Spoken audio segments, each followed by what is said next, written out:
Au milieu du mois de décembre 1629, en pleine épidémie de peste, des archers de la maréchaussée emmènent 2 prisonniers au fort de Villeneuve-les-Avignon. Poursuivis pour faux monnayage, leur sort semble déjà scellé. Pourtant, dans cette affaire, tout est hors norme. Jean Frigon, l'un des 2 prisonniers, est également accusé du viol d'une fillette de 7 ans, Marie Ollière. Avec sa femme, Anne Mazette, il habite à Montpezat, dans une maison qu'il loue. Or, cette maison appartient à la petite orpheline. Le conseil de tutelle l'avait sans doute mise en location afin d'assurer à l'enfant un revenu pour sa subsistance. 8 mois après la location, le même conseil confie pourtant la fillette au locataire, en réduisant le loyer annuel, à charge pour lui de la nourrir et de la loger. Une nuit, Marie s'enfuit et trouve refuge chez un voisin. Elle est immédiatement mise au lit, souffrant de ses parties honteuses. La rumeur se répand dans le village.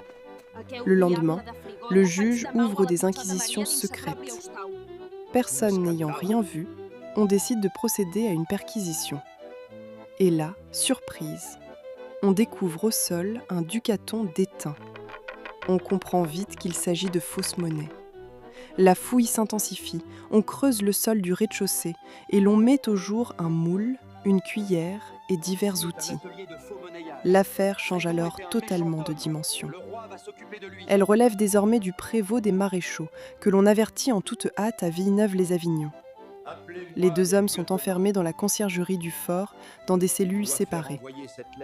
La suite nous est connue par un verbal rédigé par le prévôt à la suite de l'évasion de Frigon.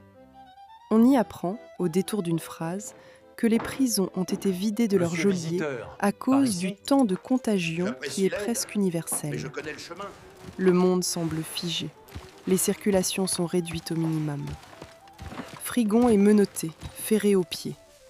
Un archer de Villeneuve, nommé Fleugier, est chargé de la garde des prisonniers et de la distribution des vivres. Le lendemain, on avertit le viguier royal de la ville, Estienne Lagarde. L'archer Fleugier a été retrouvé mort et Frigon s'est évadé. C'est avec la barre de fer reliant les fers de ses pieds qu'il a frappé et tué son gardien. Dans la cellule, on trouve encore les restes de son dernier repas. Soupe, noix, pain et vin. Le corps de Fleugier est encore chaud.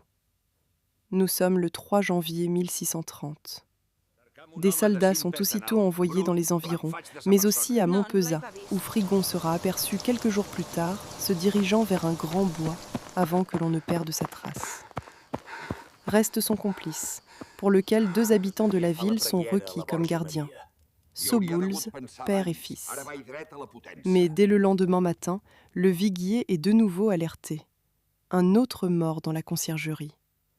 Comme la veille, il se rend sur place pour procéder aux constatations, accompagné de notables.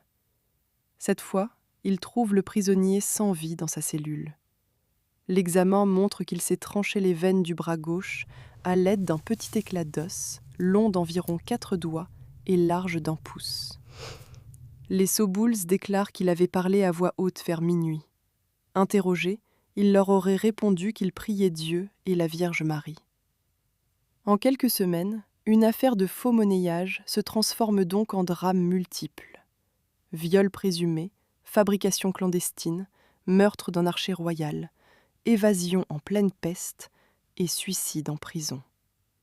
À travers ce dossier, on voit à la fois la fragilité des institutions en temps de contagion et la brutalité d'une société où la justice, rapide et implacable, se heurte parfois au chaos des circonstances.